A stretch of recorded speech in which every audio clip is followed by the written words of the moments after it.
Factor দ্বারা নিয়ন্ত্রিত হয়। আমরা ফ্যাক্টরগুলো আলাপ আলোচনা করেছিলাম। প্রথমে বলেছিলাম কি কন্টেন্ট এন্ড কি nature of clay, then organic matter, then water content, then quality of pesticides, এবং এই কোয়ালিটি অফ পেস্টিসাইডস এইটা আলাপ আলোচনা করে আমরা শেষ করেছিলাম।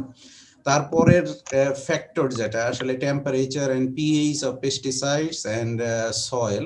অ্যাকচুয়ালি এইখানে টেম্পারেচার যদি বাড়ে তাহলে পার্টিকুলারলি যে সমস্ত প্রোডাক্ট ভোলাটাইল তাহলে সেইগুলোর লস হবে এবং ভোলাটিলাইজেশন হয়ে যাবে। এবং পিএইচ আসলে ওই রকম কি নিউট্রাল পিএইচ হলো পেস্টিসাইড রিঅ্যাকশনের জন্য সবচেয়ে ফেভারেবল কন্ডিশন। আমি এইটা আর ওইভাবে টোটাল ডিসকাস করব না।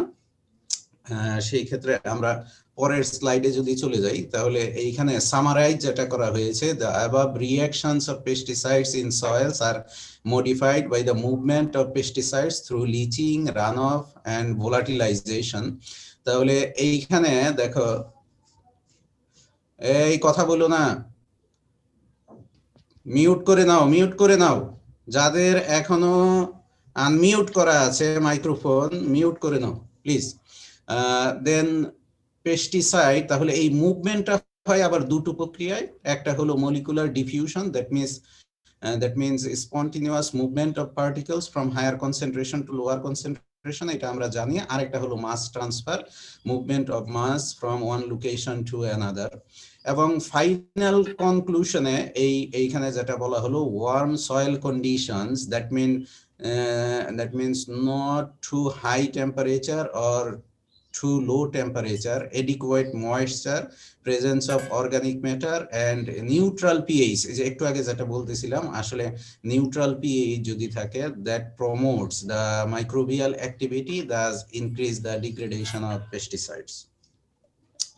ওকে, তাহলে এই যে ডিগ্রেডেশন যেটা, আবার সেই ডিগ্রেডেশনের জন্য মেইনলি তিনটা প্রক্রিয়া আছে পেস্টিসাইড ডিগ্রেডেশন। একটা হলো আমরা জানি ফটো ডিগ্রেডেশন, কেমিক্যাল ডিগ্রেডেশন এবং মাইক্রোবিয়াল ডিগ্রেডেশন। এখন এইগুলো সংক্ষেপে আমরা একটু দেখে আমরা কি বলে পেস্টিসাইড অর্ডিন্যান্স যেটা সেটাতে চলে যাব।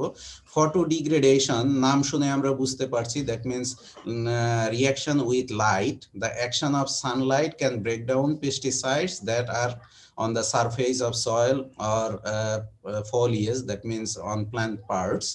The level of sunlight, the characteristics of the pesticide and the physical and chemical reactions between the pesticides and the surface of the foliage and soil affect the degradation process। তাহলে সানলাইটের সাথে reaction এবং এইখানে factor কি কি সেটা সংক্ষেপে এইখানে ব্যাখ্যা করা হয়েছে। কেমিক্যাল ডিগ্রেডেশন, দ্যাট মিনস এইখানে মেইন রিঅ্যাকশন যেটা সেটা হলো হাইড্রোলাইসিস, এবং এই হাইড্রোলাইসিস কি কি ফ্যাক্টর দ্বারা নিয়ন্ত্রিত হয় দেখো বলা হলো কি pH, temperature, chemical and physical properties of pesticides. একটু আগে আমরা ওই সয়েল রিঅ্যাকশনের সময় জেনেছি যে পেস্টিসাইডের properties and its location affect the rate of degradation. Then microbial degradation, that means soil microorganisms যেগুলো সয়েলে উপস্থিত থাকে তারা এই ডিগ্রেডেশন প্রক্রিয়ায় পার্টিসিপেট করে। Obviously there are some microbes, they can degrade or they can use pesticides as their feed। তাহলে এই feed হিসেবে তারা সব পেস্টিসাইডই কিন্তু সব মাইক্রোবসকে কি ডেস্ট্রয় বা কিল করতে পারে না, এটা গতদিনও আমরা আলাপ আলোচনা করেছি। তো সেইখানে সেই কনটেক্সটে কিছু কিছু মাইক্রোবস, কিছু কিছু ব্যাকটেরিয়া, ফানজাই আছে যেগুলো তোমার ওই পেস্টিসাইডকে ব্রেকডাউন করতে পারে বা তাদের খাবার হিসেবে এইগুলোকে তারা ব্যবহার করতে পারে। ওকে, তাহলে এইখানে দেখো mechanism by which pesticides are destroyed, এইখানে এটা কি বলা হলো destroyed or removed from the soil. তাহলে এইখানে আমরা অ্যাকচুয়ালি তিনটা প্রসেস, ট্রান্সফার, অ্যাডজর্পশন এবং ডিগ্রেডেশন। ট্রান্সফার এইটা আবার বেশ কিছু, যেমন রান অফ এর মাধ্যমে ট্রান্সফার হতে পারে from one place to another, leaching, then volatilization, erosion etcetera এগুলো হতে পারে। দেন অ্যাডজর্পশন আবার very much relevant to transfer. এই ট্রান্সফারিং প্রসেসের সময় some pesticides are adsorb onto the soil or plant parts. এবং finally uptake, deactivation by tolerant plants, এবং কিছু পোর্শন ডিগ্রেড হবে। ডিগ্রেডেশন প্রক্রিয়ায় আমরা একটু আগে যে দেখলাম ফটো ডিগ্রেডেশন হতে পারে, কেমিক্যাল ডিগ্রেডেশন হতে পারে, মাইক্রোবিয়াল ডিগ্রেডেশন হতে পারে। সুতরাং মেকানিজম এট এ গ্ল্যান্স একটা কি ফিগারের সাহায্যে যদি আমরা এইভাবে এটা মতো করে ডিসপ্লে করতে পারি যে না, তাহলে আমি যদি হার্বিসাইড অ্যাপ্লাই করি, in that case that herbicide এর সাথে সয়েল রিঅ্যাকশন এবং degradation. Zahidul Hasan, Zahidul Hasan microphone mute করো। ওকে, দেন আমরা আজকে তারপরে চলে যাব হলো পেস্টিসাইড অর্ডিন্যান্স। তাহলে আমাদের reaction of soil and degradation of pesticide এই পর্যন্তই। এইখান থেকে ডিগ্রেডেশনের এই যে তিনটা প্রসেস এবং ফ্যাক্টরগুলো কি কি, এইগুলো একটু আমরা মনে রাখার চেষ্টা করব। এইগুলো থেকে একটা প্রশ্ন কিন্তু তোমাদের হতে পারে। দেন পেস্টিসাইড অর্ডিন্যান্স থেকে 1, 2, 3 নাম্বারের প্রশ্ন হবে, এবং এইখানে খুব সংক্ষেপে আমরা পেস্টিসাইড অর্ডিন্যান্স যেটা আছে সেটা আলাপ আলোচনা করব। তবে এইখানে মনে রাখতে হবে যে পেস্টিসাইড অর্ডিন্যান্স যেটা সেটা টোটালটা কিন্তু আমরা কভার করছি না, জাস্ট এর ইম্পর্টেন্স বা অবজেক্টিভ এবং তোমার কি বলে রেজিস্ট্রেশন প্রসেসটা কি, এইটা সংক্ষেপে আলাপ আলোচনা করে আমরা এই চ্যাপ্টারটা শেষ করব। এবং পেস্টিসাইড অর্ডিন্যান্স নিয়ে কিন্তু তোমার আসলে কয়েকটা লেকচার, 4-5টা লেকচার দিলে টোটাল অর্ডিন্যান্স যেটা আছে পেস্টিসাইডে সেটা হয়তো শেষ করা যাবে। ওকে, যেহেতু আমরা 3-1-এ এমএস এ কিন্তু আমাদের এটা ইন ডিটেইলস আমরা পেস্টিসাইড অর্ডিন্যান্স নিয়ে আলাপ আলোচনা করি, যেহেতু আন্ডার গ্রেডে শুধুমাত্র অবজেক্টিভ এবং রেজিস্ট্রেশন প্রসেসটা নিয়ে আমরা আলাপ আলোচনা করে এখানে শেষ করব। তাহলে আমরা অর্ডিন্যান্স যেটা দেখে একটু অবাক হওয়ার মতো, যে পেস্টিসাইড অর্ডিন্যান্স 1971, অর্থাৎ আমরা যখন স্বাধীনতা অর্জন করেছি তখন কিন্তু এই অর্ডিন্যান্সটা হয়েছিল, এবং এটাই জুন 30, 1984 পর্যন্ত উইদাউট এনি মডিফিকেশন এটা ওই অবস্থাতেই ছিল। এবং এইখানে আসলে চ্যাপ্টার আছে 4টা, সেকশন ছিল 29টা। এইটাই কি অবজেক্টিভ নিয়ে এই পেস্টিসাইড অর্ডিন্যান্স করা হয়েছিল? To regulate the import, manufacture, formulation, sale, distribution and use of pesticides.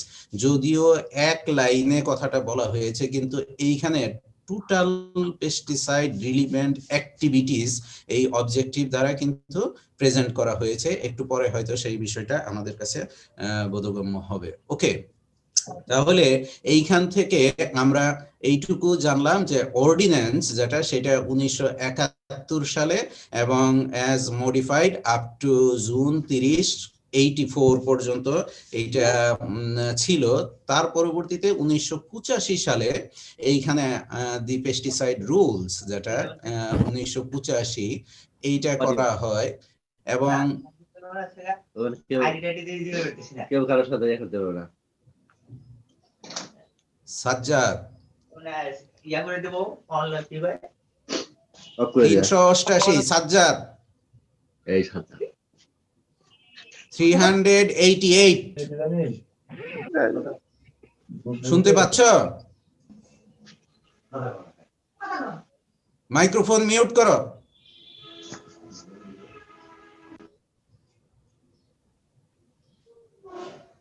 ওকে, তাহলে আমরা কি বললাম, 85-এ গিয়ে দি পেস্টিসাইড রুলস যেটা সেটা চালু করা হয়, এবং অদ্যাবধি কোনো ধরনের মডিফিকেশন ছাড়া সেইটা এক্সিকিউট আছে এবং আমাদের দেশে। তাহলে এই পেস্টিসাইড রুলস যেটা 1985 সালে সেইটা এখন পর্যন্ত চলছে আর কি।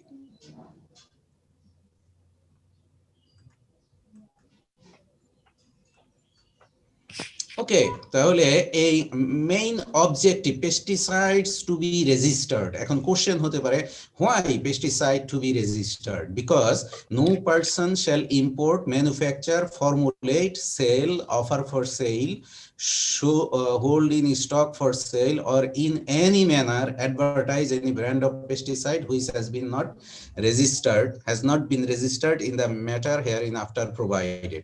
তাহলে pesticide must be registered because such activities without registration any person should not allowed to do such activities. তাহলে এই কর্মকাণ্ডগুলো চালাতে হলে একজনকে অবশ্যই পেস্টিসাইড রেজিস্ট্রেশন করতে হবে, অর্থাৎ এটা রেজিস্টার্ড প্রোডাক্ট হতে হবে। কেন রেজিস্টার্ড প্রোডাক্ট হতে হবে? বিকজ আমরা আগেই জেনেছি অল পেস্টিসাইডস আর টক্সিক, এবং টক্সিক সাবস্টেন্স নিয়ে যখন এই অ্যাক্টিভিটিস গুলো করতে হবে, করা লাগবে, at that time that must have to be approved by the government. এই অ্যাপ্রুভেশনের জন্যই আসলে এই রেজিস্ট্রেশন সার্টিফিকেট যেটা। সুতরাং এই কোশ্চেন কিন্তু অনেক সময় 1 নাম্বার দিয়ে দেয়, why pesticide should be registered, বা why all pesticides should be registered. ওকে, তাহলে এখন application for registration of pesticides, আমরা এইখানে কয়েকটা ধাপ আছে, দেখি কি কি ধাপ ফলো করতে হবে। আমরা অলরেডি জেনেছি এইখানে কি চ্যাপ্টার আছে 4টা, সেকশন আছে 29টা, এবং সেই সেকশনগুলোর মধ্যে আবার সাব সেকশন রয়েছে। তাহলে সাব সেকশন 1, 2, 3, 4, এখন আমরা 5 পর্যন্ত, সাব সেকশন 1, 2, 3, 4, 5, এইগুলো হলো application for registration of pesticide relevant, এবং তাহলে এই সাবসেকশনগুলো নিয়ে সংক্ষেপে আলাপ আলোচনা করে আমরা এটা এখানে শেষ করব।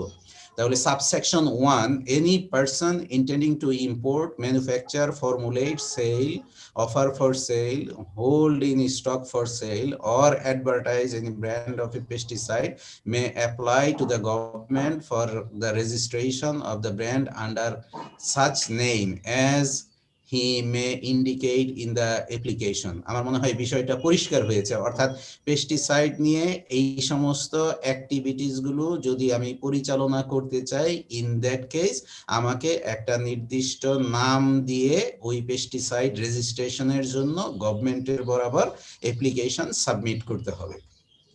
তাহলে 2 নম্বরে কি বলা হলো দেখো, an application under subsection 1 shall be in such form, that means there is a prescribed format, one must have to follow fill up that prescribed format and be accompanied by such fee and contain such statements and information as may be prescribed. তার মানে যে prescribe format আছে সেটা যথাযথভাবে fill up করতে হবে, এটার জন্য নির্ধারিত ফি আছে, সেই ফি নির্দিষ্ট সময়ে নির্দিষ্ট নিয়মে জমা দিতে হবে, জমা দিয়ে অ্যাপ্লিকেশনটা সাবমিট করতে হবে। Where the person making an application under subsection 1 is not domiciled in Bangladesh, the application shall besides such person be signed by his agent or representative in Bangladesh. যদি এরকম কেস হয়, এই মাইক্রোফোন মিউট করো, আমি বারবার বলছি, অনেকের কথার সাউন্ড শোনা যাচ্ছে, প্লিজ।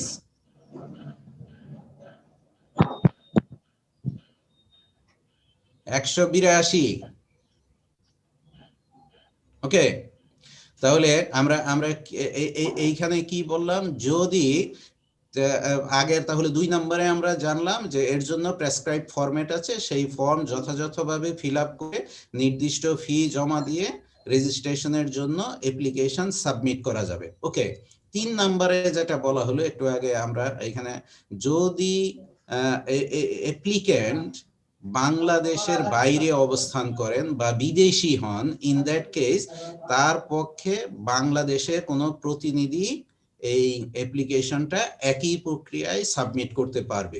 দেন 4 নম্বরে কি বলা হলো, upon the receipt of an application under subsection 1 government may register a brand a brand of a pesticide by the name indicated by the name indicate in the application if it is satisfied that, তাহলে যখন এই ধরনের কোনো একটা application respective authority, আচ্ছা respective authority কে হবে এখানে, তাহলে respective authority must be the personnel of the plant protection wing of ministry of agriculture. Okay, তাহলে যেন এই অ্যাপ্লিকেশন পাওয়ার পরবর্তীতে government may register a brand of a pesticide by the name indicate in the application, তাহলে government কি তাকে registration দিতে পারে if it is satisfied that, তার মানে অবশ্যই সেইখানে কিছু শর্ত তাদেরকে পূরণ করতে হবে। তাহলে সেই শর্তগুলো কি, এইখানে 4টা শর্ত আছে, তাহলে আমরা সেই শর্তগুলো এখন দেখি। 1 নম্বর শর্ত হলো the brand is not such as would tend to deceive or mislead the purchaser with respect to the guarantee relating to the pesticide or its ingredient or the method of its preparation. That means they have to provide guarantee that the product is not deceive or mislead the farmer. হ্যাঁ, আমরা ultimate user কারা, এই পেস্টিসাইডের farmer. সুতরাং farmer যেন বঞ্চিত না হয়, ফার্মার যেন মিসগাইডেড না হয়, সেই ধরনের গ্যারান্টি এই কর্তৃপক্ষকে দিতে হবে অ্যাপ্লিকেশনের সময়। ওকে, then the guarantee relating to the pesticide or its ingredient is not same as that of another registered brand or is not so similar thereto as to be likely to deceive. তার মানে এই প্রোডাক্টের একই নাম, একই active ইনগ্রেডিয়েন্টের product, তাহলে একাধিক ব্যক্তি একই নাম দিয়ে বাজারজাত করতে পারবে না, তাহলে সেইটা হতে পারবে না। Then it is effective for the purpose for which it is sold or represented to be effective.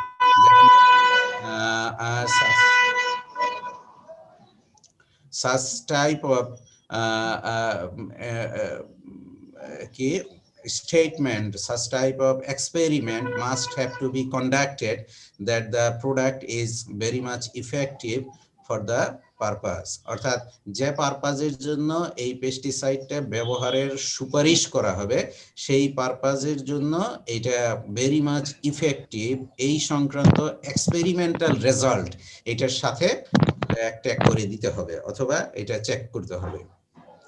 Okay, then it is not generally detrimental or injurious to vegetation except weeds or to human or animal health even when applied according to the directions. তার মানে প্রত্যেকটা পেস্টিসাইডেরই কি তার applied direction কে কোন প্রক্রিয়ায় এটা ব্যবহার করতে হবে সেটা কিন্তু এই ডিরেকশন পেস্টিসাইডের কন্টেইনার বা লিফলেট যেটা থাকবে সেটার মধ্যে ডেসক্রাইব করা থাকতে হবে, এবং সেইখানে এই গ্যারান্টিটাও দিতে হবে যে না এইটা উইড ব্যতীত অন্য কোনো ভেজিটেশনের জন্য ক্ষতির কারণ হবে না, হিউম্যান এবং অ্যানিমেলের জন্য ক্ষতির কারণ হবে না, হলে তার মাত্রা কত এবং তার অ্যান্টিডোট বা প্রিলিমিনারি কি ট্রিটমেন্ট কি কি হইতে পারে তারও সংক্ষিপ্ত ডেসক্রিপশন কিন্তু ওইখানে থাকতে হবে। তাহলে যখন একটা অ্যাপ্লিকেশন অ্যাপ্রোপ্রিয়েট অথরিটি রিসিভ করবে, রিসিভ করার পর তাহলে এই 4টা জিনিস যদি শর্ত ফুলফিল করে, রাকিব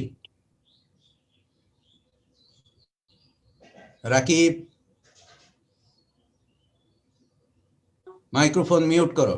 হ্যাঁ, ওকে, তাহলে তাকে রেজিস্ট্রেশন দিয়ে দিবে। ওকে, তাহলে 5 নম্বরে যেটা, এই 5 নম্বরে কিন্তু এইটাই বলা হলো when it registers a brand of a pesticide on the application of any person, the government shall grant him to certification of registration in such form as may be prescribed. অর্থাৎ সে যে নামটা প্রপোজ করেছিল সেই নামে তখন government তাকে registration দিবে। Registration দেওয়ার পরে তাহলে এর সার্টিফিকেটের জন্য সার্টিফিকেট অফ রেজিস্ট্রেশন সে পেয়ে যাবে, এবং তার পরবর্তীতে সে পেস্টিসাইডের রিলিভেন্ট অ্যাক্টিভিটি যেগুলো আছে সেইগুলো সে কন্টিনিউ করতে পারবে, আদারওয়াইজ কিন্তু কন্টিনিউ করা যাবে না।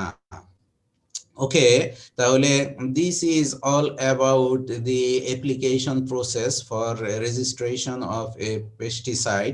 তাহলে এইখানে এই চারটা শর্ত, যে চারটা শর্ত চেক করবে অথরিটি, সেই চারটা শর্ত কি কি এবং রেজিস্ট্রেশনের ধাপগুলো কি কি। যদি বড় কোশ্চেন হয় তাহলে হয়তো এই 5টা ধাপই চাইতে পারে, অথবা ছোট প্রশ্ন সাধারণত 2 নাম্বার 2.5 নাম্বারের যে এই চারটা শর্ত কি কি শর্তাবলী চেক করে রেজিস্ট্রেশন অ্যাপ্রুভ করা হবে, সেই শর্তগুলি অনেক সময় চাওয়া হয়। ওকে, আর এইখানে period cancellation renewal of registration, যে রেজিস্ট্রেশনটা দেওয়া হবে তার পিরিয়ড কতদিন হবে। আসলে period for which registration shall be effective, এটা অ্যাকচুয়ালি ডিউরেশন হবে 3 বছর, যদিও বলা হয়েছে 30th day of June of the 3rd ইয়ার, অর্থাৎ যে বছর অ্যাপ্লিকেশন করা হবে তার তৃতীয় বছরের জুন পর্যন্ত, এই জন্য কেউ কেউ হয়তো 3 বছরই সময় পাবে, অথবা কেউ আরেকটু কম পাবে, বাট এটা আমরা মনে রাখবো এইভাবে 30th day of June of the 3rd ইয়ার, যখন সে অ্যাপ্লিকেশন অ্যাপ্রুভ হবে, অ্যাপ্রুভ হওয়ার পর রেজিস্ট্রেশনটা হবে পরবর্তী 3 বছরের তৃতীয় বছরের 30শে জুন পর্যন্ত। ওকে, দেন ক্যান্সেলেশন অফ রেজিস্ট্রেশন, এই যে অর্ডিন্যান্সে যে সমস্ত শর্তাবলী দেওয়া হয়েছে সেই শর্তাবলীর কোনো ব্যত্যয় ঘটলে, অথবা এইরকম যদি প্রমাণিত হয় রিসার্চের রেজাল্ট দ্বারা যে pesticide is ineffective against pest or hazardous to the vegetation, অথবা or hazardous to human or animal life, in that case the government may কি cancel the registration, এটা করতে পারে। তবে এই ক্ষেত্রে অবশ্যই তাহলে তাকে রেজিস্ট্রেশনটা ক্যান্সেল করার আগে তাকে ওই যে সুপথ যেটা সেটা করার প্রভিশন রয়ে গেছে। ওকে, দেন রিনিউয়াল অফ রেজিস্ট্রেশন, রিনিউয়ালের ক্ষেত্রে একই প্রক্রিয়ায় তার বিরুদ্ধে যদি ওই প্রোডাক্টের বিরুদ্ধে যদি কোনো ধরনের এলিগেশন না থাকে এবং সব শর্তাবলী যেগুলো স্টেটমেন্ট রেজিস্ট্রেশনের সময় অ্যাপ্লিকেশনে দেওয়া হয়েছিল, all of those are very much effective, এরকম যদি পাওয়া যায়, in that case renewal application consider করা হবে, এবং রিনিউয়াল অ্যাপ্লিকেশনের জন্যও কি প্রেসক্রাইব ফর্ম আছে, ফি আছে, সেটা সহ অ্যাপ্লিকেশন জমা দিলে পরবর্তী 3 বছরের জন্য আবার সে অ্যাপ্লিকেশন এটা কি রেজিস্ট্রেশন রিনিউয়াল হয়ে যাবে। সুতরাং পিরিয়ড ক্যান্সেলেশন এবং রিনিউয়াল অফ রেজিস্ট্রেশন, এইটার থেকে যে কোনো 3টার যে কোনো একটা হয়তো তোমার 1 নম্বরের প্রশ্ন আসতে পারে। ওকে, so this is all about the pesticide chemistry, আমার উপর যেটা দায়িত্ব ছিল পেস্টিসাইড কেমিস্ট্রি। সুতরাং এখন কারো যদি কোনো কোশ্চেন থাকে তাহলে সেইটা আমরা অল্প একটু সময় দিব আলাপ আলোচনার জন্য অ্যাবাউট অর্ডিন্যান্স অফ পেস্টিসাইডস। কারো কোনো কোশ্চেন আছে? স্যার, অর্ডিন্যান্স থেকে যে বললেন যে 2-3 মার্কসের কোশ্চেন আসতে পারে, এখানে তো শুধু অবজেক্টিভস ছাড়া আর কিছুই দেখলাম না, এখান থেকে কিরকম কোশ্চেন আসতে পারে? কেন, এই যে আমরা বললাম অবজেক্টিভটা কি জানলাম না, দেন তোমার এই কি আমরা কি বললাম, why pesticide to be registered, রেজিস্ট্রেশনটা কেন করতে হবে পেস্টিসাইডের, এটার একটা উদ্দেশ্য কিন্তু আমরা এইখানে দেখলাম। দেন রেজিস্ট্রেশন প্রসেস যে আলাপ করলাম 5টা স্টেপ আমরা বললাম কি, যদি বেশি নম্বরের কোশ্চেন হয় তাহলে 5টা স্টেপই আসতে পারে, অথবা 4 নাম্বার স্টেপে যেটা বলা হইলো যে একটা অ্যাপ্লিকেশন রিসিভড করার পরে এর যাচাই বাছাইয়ের বিষয়গুলো কি কি, হ্যাঁ, যে জি স্যার, জি স্যার। এই 4টা থেকে আসতে পারে। তারপরে তোমার পিরিয়ড ক্যান্সেলেশন রিনিউয়াল প্রসেস যেটা আছে সেইখান থেকে 1 নম্বরের প্রশ্ন আসতে পারে আর কি। জি স্যার। প্রশ্ন কি আসবে সেটা বাদ দিয়া, সেটা তো আমি একটু আলাপ আলোচনা করেছি, এখানে বুঝতে পারি নাই বা অস্পষ্ট আছে এইরকম কোনো কিছু আছে নাই? স্যার, হ্যাঁ, বলো বলো। স্যার পেস্টিসাইড প্রপার্টিসটা একটু বুঝিয়ে দিলে ভালো হয়। পেস্টিসাইড প্রপার্টিস প্রপার্টিস, কোন প্রপার্টিস? পেস্টিসাইডের তো অনেক প্রপার্টিস, আমরা এইখানে কোনটা আলাপ করেছি, কোনটা কোনটা তোমার সমস্যা বলো?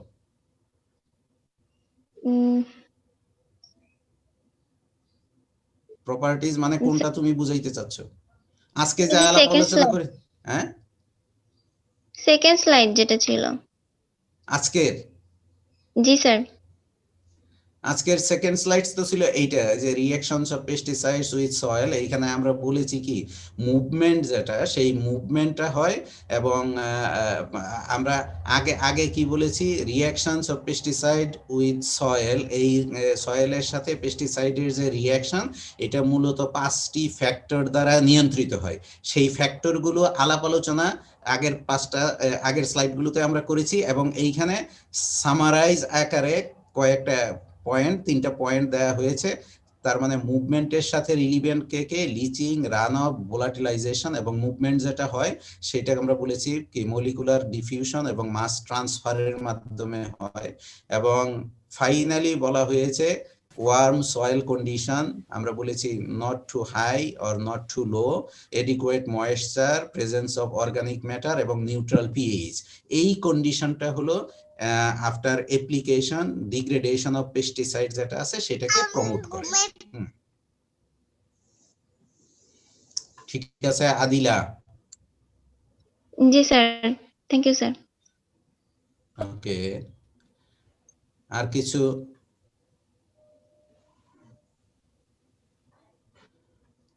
আচ্ছা, আমার মনে হয় তাহলে এইখানে আমরা এইটা শেষ করে আমার দ্বিতীয় পার্ট যেটা আছে সেইটাতে আমি চলে যেতে চাই। ওকে, আচ্ছা, তার আগে তাহলে আমি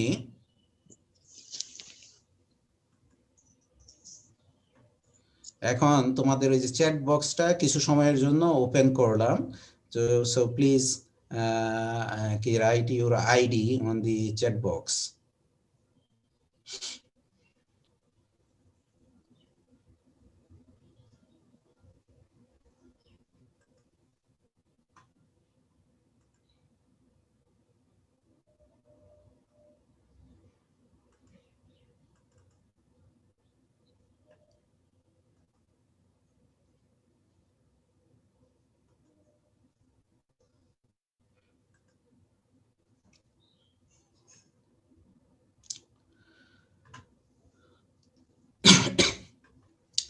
ওকে, এনভায়রনমেন্টাল কেমিস্ট্রি সিলেবাসটা এইরকম। তো এইখানে আমার মনে হয় আক্তার হোসেন চৌধুরী কি তোমাদের ক্লাস নিয়েছে? জি স্যার। শেষ করেছেন উনি? স্যার আমরা আসলে জানি না, স্যারের মনে হয় শেষ হয়নি এখনো, আর একটা ক্লাস হয়তো বা দরকার হতে পারে। আরেকটা ক্লাস হয়তো বা দরকার হতে পারে। আচ্ছা, ওকে, তাহলে উনি এই যে এই সিলেবাসটা এনভায়রনমেন্টাল কেমিস্ট্রি তোমাদের যে সিলেবাসের পার্ট, এটা এইরকম। মাঝখানের এই টপিকসটা আমি পড়াবো, persistent of organic pollutants, adverse effect of contaminants on soil, plant and aquatic ecosystem, hazardous waste and its impact on the environment। তো এইটার উপর আজকে আমি ইনিশিয়ালি একটু পপস নিয়ে কথা বলবো, এবং আগামী দুটো ক্লাসে আমরা এই ক্লাসটা শেষ করে দিব। স্যার আক্তার স্যার আমাদের সেকশনে ক্লাস নেয়নি। না নিলে নিবে হয়তো উনি। আমার মনে হয় এনভায়রনমেন্টাল কেমিস্ট্রির সিলেবাস হলো এইটা, বুঝেছো? তো সেইখানে আমার পোর্শন অর্থাৎ আমার ভাগে আছে পারসিস্টেন্ট অর্গানিক পলিউটেন্টস, বা সংক্ষেপে আমরা পপস যেটা বলি, adverse effects of contaminants on soil, plant and aquatic ecosystem, hazardous waste and its impact on the environment। তাহলে আজকে আমি পপসের পার্শিয়াল আলাপ আলোচনা করব। দেন আগামী ক্লাসে, অর্থাৎ এই যে আগামী বৃহস্পতিবার সকাল 9টায় অ্যাডভার্স ইফেক্ট অফ কন্টামিনেন্টস, এইটা আলাপ আলোচনা করব। দেন ফাইনাল ক্লাসে অর্থাৎ আগামী 28 তারিখে শেষ করে দিব hazardous waste and its impact on the environment, এটা আলাপ আলোচনা করি। ওকে, তাহলে পপস কি?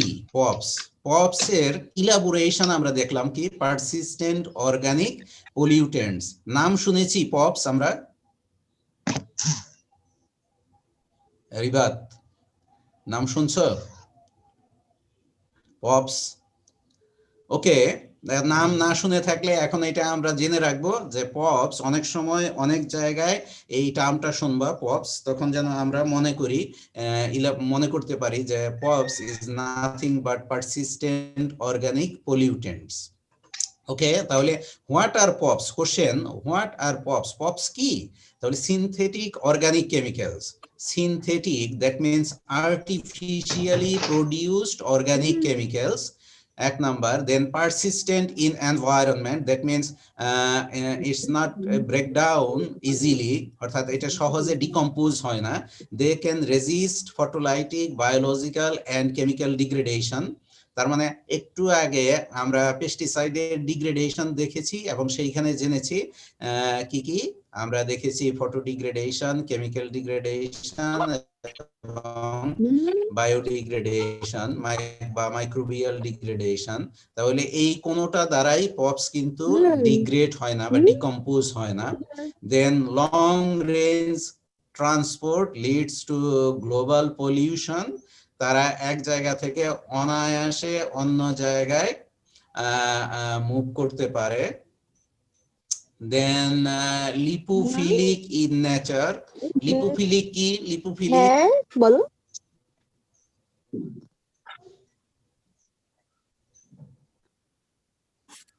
66 ID 66 মাইক্রোফোন মিউট করো। আচ্ছা একজন বলো লিপোফিলিক কি? Lipophilic, POPs are lipophilic. So what is lipophilic বা what is the meaning of lipophilic? লিপিডের প্রতি অ্যাট্রাক্ট, মানে লিপিডের প্রতি লিপিডের প্রতি বা লিপিডের প্রতি লিপিড লাভিং, লিপিড লাভিং না, লিপোফিলিক লিপিড লাভিং বা অ্যাফিনিটি টু লিপিড, তার মানে অয়েলের প্রতি যদি অ্যাফিনিটি বেশি থাকে তাহলে সেগুলো লিপোফিলিক। তার মানে পপস আর লিপোফিলিক, লিপোফিলিক হলে কি হবে? That means they can accumulate in human or animal body easily, মানে অ্যানিম্যাল এবং হিউম্যান বডিতে যে ফ্যাট আছে সেই ফ্যাটের সাথে তারা খুব সহজেই absorption হতে পারে আর কি। Pops are often haloginated and characterized by low water solubility and high lipid solubility, leading to their bioaccumulation in fatty tissues. তার মানে এটা আমরা দেখলাম। Then accumulate in food chain, তা যদি সে অ্যানিম্যাল টিস্যুতে বা ফ্যাটি টিস্যুতে অ্যাকুমুলেট করতে পারে, দ্যাট মিনস বায়োঅ্যাকুমুলেশন যদি হয়, তাহলে আলটিমেটলি তারা কি করবে? ফুড চেইনকে কন্টামিনেট করবে। পরে আমরা দেখব high levels in fish and marine mammals, particularly fish এবং মেরিন ম্যামলস, দ্যাট মিনস জলজ যে সমস্ত প্রাণী আছে সেইগুলোর মধ্যে তাদের অ্যাকুমুলেশনটা, বায়োঅ্যাকুমুলেশনটা বেশি হয়। এবং আলটিমেটলি কি they are also semi volatile, which is enabling them to move long distances in the atmosphere before deposition occur. তার মানে তারা সেমি ভোলাটাইল হওয়ার কারণে ভোলাটাইল হয়ে যায় একটু টেম্পারেচার যদি রেইজ করে, in that case the volatilization is occurred and they can move from one place to another. আবার কি বলা হলো? আবার বিফোর ডিপোজিশন অকার, তাহলে ডিপোজিশন কখন হবে? যখন আবার টেম্পারেচার ফল করবে, যেমন আজকে টেম্পারেচার কি খুব কম না? সুতরাং এই নর্থ বেঙ্গলের কে কে আছো কেউ? রংপুর, দিনাজপুর, গাইবান্ধা, কুড়িগ্রাম?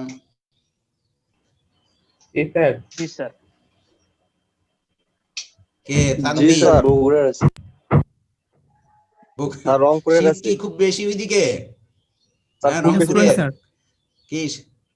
হ্যাঁ সবুজ রায়, হ্যাঁ শীত খুব বেশি? 14 ডিগ্রি সেলসিয়াস স্যার। 14 আচ্ছা, 2 দিন আগে 14 তো ময়মনসিংহ 14, হ্যাঁ 7 ডিগ্রি ছিল স্যার 2 দিন আগে। আচ্ছা আচ্ছা স্যার কালকে তার মানে এই যে 11 ডিগ্রি ছিল স্যার। 11, আচ্ছা আচ্ছা ওকে ওকে, তার মানে এই যে এরকম শীত 10 যখন ডিগ্রি একটু ছিল স্যার, বেশি হবে কার্বন তখন কি আবার এই ডিপোজিশন হবে না?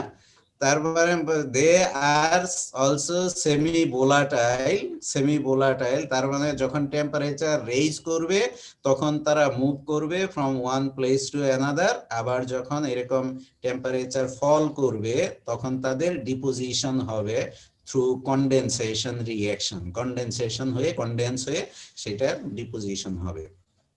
ওকে, তাহলে এইখানে আমাদের এই বিষয়টা একটু লক্ষ্য রাখতে হবে। অনেক সময় আমরা প্রশ্নে চাই এই যে প্রপার্টি যেগুলো আমরা দেখলাম এইগুলো লিখে বলতে হবে the material which contain such properties, all of those materials are কি টার্মড অ্যাজ পপস। ওকে, বুঝেছি? তাহলে পপস কি আমরা বলতে পারবো তো এখন? পরীক্ষায় আসলে লিখতে পারবো না? ওকে, ভেরি গুড। সব পপসি কি লিপোফিলিক নাকি তার বিপরীত? সব পপসি লিপোফিলিক, সব পপসি lipophilic, that means lipid loving. Okay, আচ্ছা, তাহলে পপস যেটা আমরা একটু আগে এইখানে দেখো আমরা ক্যাটেগরাইজ করেছি পেস্টিসাইডস এর মধ্যে 8টা প্রোডাক্ট নেওয়া হয়েছে, aldrin, dieldrin, chlordane, DDT, endrin, heptachlor, mirex, toxaphene. All of those pesticides are organochlorinated product. Organochlorinated নাম শুনেছি? জি স্যার, শুনেছি। পড়ানো হয় নাই? জি স্যার। পড়ানোর তো কথা, organochlorinated pesticides. Okay, then industrial chemical দুটো, PCB বা polychlorinated biphenyls R HCB, that means hexachlorobenzene, R unintended byproducts, unintended that means অনিচ্ছাকৃত না, unintended byproducts, অনিচ্ছাকৃত বাই প্রোডাক্ট মানে ইন্ডাস্ট্রিয়াল প্রোডাক্ট তৈরি করতে গিয়ে আমার টার্গেট থাকে না যে আমি এটা প্রডিউস করব, বাট বাই প্রোডাক্ট হিসেবে প্রডিউস হয়ে যায়। যেমন পিসিবি, এটা হলো ইন্ডাস্ট্রিয়াল কেমিক্যালস, আমি ইন্ডাস্ট্রিয়ালি এটা প্রডিউস করি, আমার দরকার, কিন্তু পিসিবি তৈরি করতে গিয়ে এই যে ডাইবেনজোডাইঅক্সিনস হয়ে যায়, হ্যাঁ, কিন্তু আমি চাই না, অটোমেটিক্যালি বাই প্রোডাক্ট হিসেবে প্রডিউস হয়।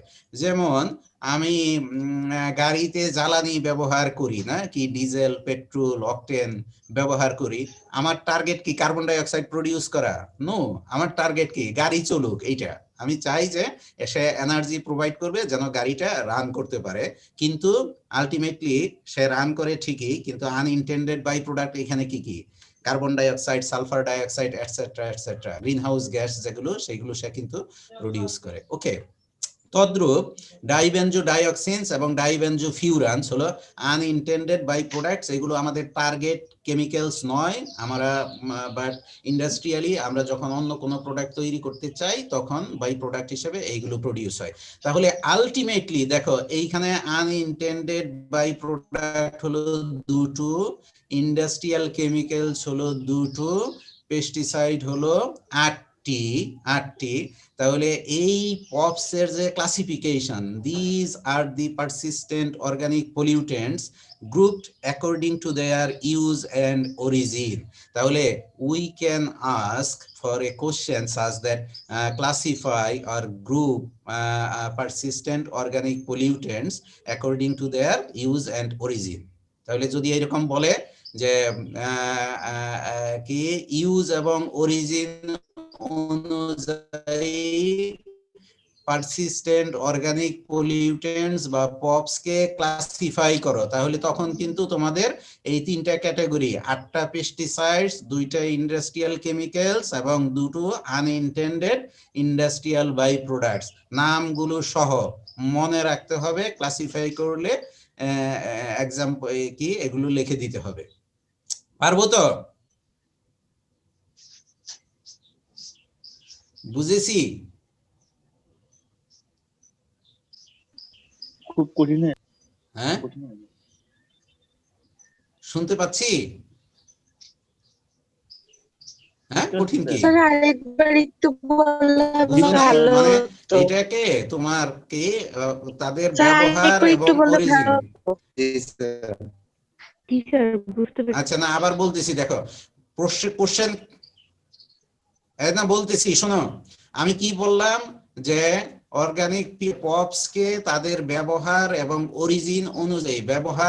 অরিজিন অনুযায়ী ক্লাসিফাই করো এরকম প্রশ্ন আসতে পারে তাহলে আসলে কি হবে তাহলে আমরা বলবো তাহলে গ্রুপ হলো কয়টা তিনটা pesticide industrial chemicals unintended by products আর অরিজিন কি পেস্টিসাইড গ্রুপ পেস্টিসাইড অরিজিন কি কি প্রোডাক্ট আছে তাহলে এই 8টা 2টা এই 12টা এই 12টা প্রোডাক্টই আবার কি তোমার ডার্টি ডজন নামে পরিচিত আমরা ডার্টি ডজনের নাম শুনেছি না ফাই করেছিল ফর ইনিশিয়াল অ্যাকশন সেইগুলোই হলো ডার্টি ডজন ওকে তাহলে ইন্ডাস্ট্রিয়াল কেমিক্যালস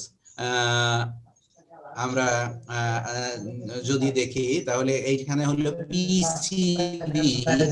পিসিবি যার ব্যবহার শুরু হয়েছিল কি 1929 সালে তোমাদের জন্মের আগে ইভেন আমার জন্মের আগে আর কি ওকে তার এইটার ব্যবহার কি many countries restricted its use since 1970s and 80s 70 এবং 80 দশকে অনেক দেশ এই পিসিবির ব্যবহার বন্ধ করে দিয়েছিল ওকে আবার আমরা একটু মাইক্রোফোন মিউট করি প্লিজ যাদের মাইক্রোফোন অন করা আছে প্লিজ মিউট করি কথা বলার সময় আমি যখন কথা বলবো তখন যেন অন করে কথা বলি ওকে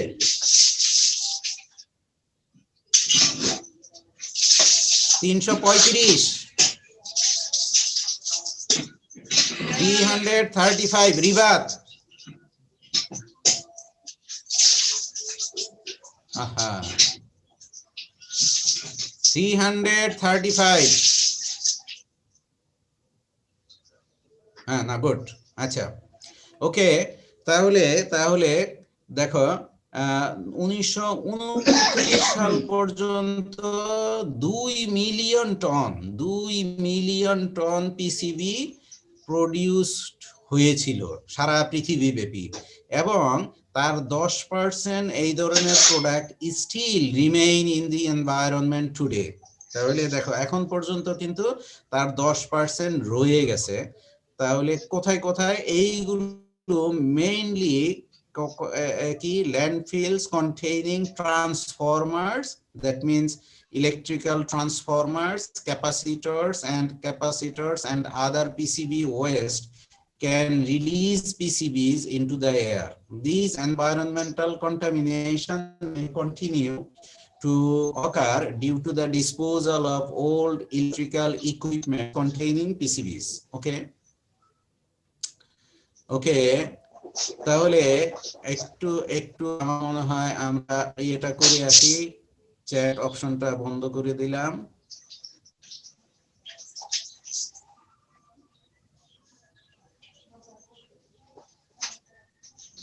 ওকে আবার চলে যাই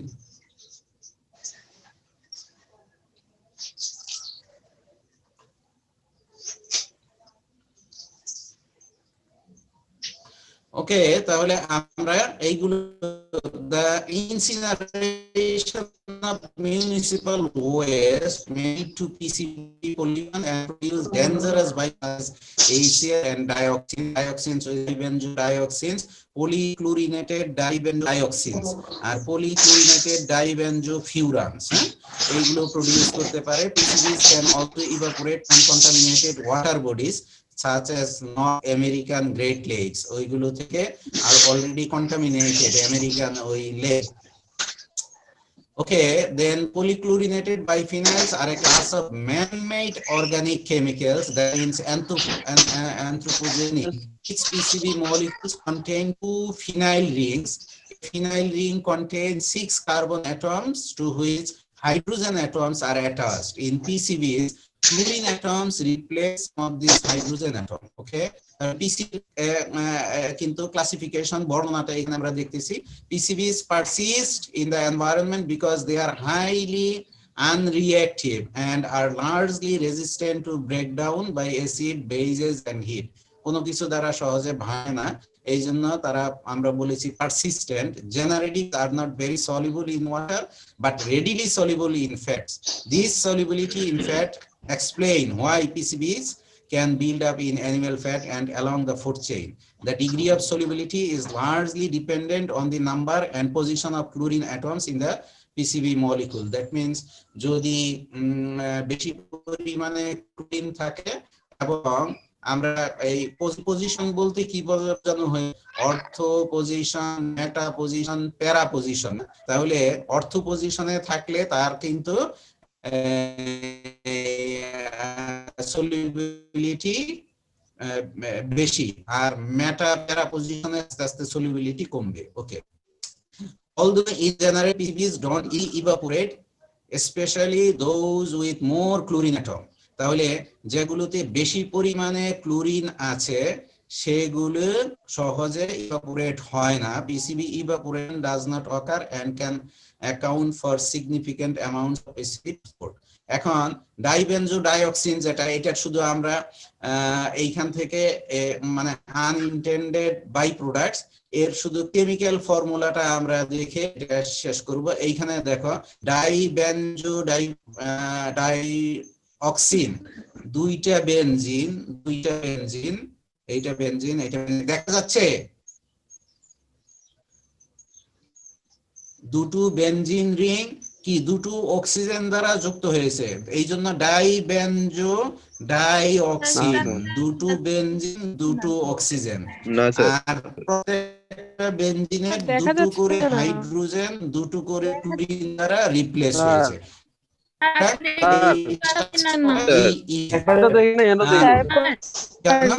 দেখতে পাচ্ছি না স্যার, স্ট্রাকচার দেখা যাচ্ছে না স্যার, ফিগার দেখতে পাচ্ছি আর দেখা যাচ্ছে না। আগে স্লাইডও দেখিনি, এটাও দেখিনি। স্ট্রাকচার দেখা যাচ্ছে না, স্যার, কিছুতে পাচ্ছি না স্যার। এখন আচ্ছা, আবার আমি শেয়ার করতে স্টপ করলাম, আবার অন করি দেখি। স্যার, স্লাইডটা আসছে কিন্তু স্যারগুলো স্যার আগে কি পড়েছে ওটাও তো দেখে নিয়েছি। এখন দেখা যায়, এখন দেখা যাচ্ছে না? এইটা দেখতে পাচ্ছ কিনা? না স্যার, না স্যার, আমার মনে হয় হ্যান্ডআউট দিব, অসুবিধা নাই, তখন এটা দেখে নিও। তাহলে এইখানে দেখলে আমরা এখন কোন স্লাইডই দেখা যাচ্ছে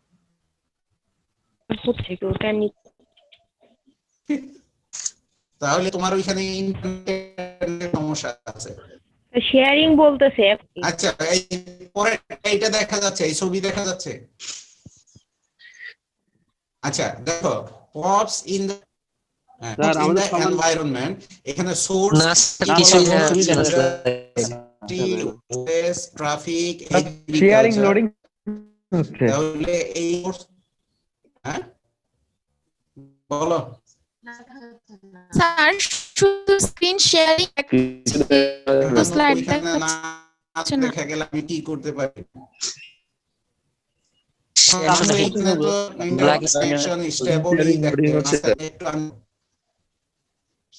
শেয়ার তো হচ্ছে।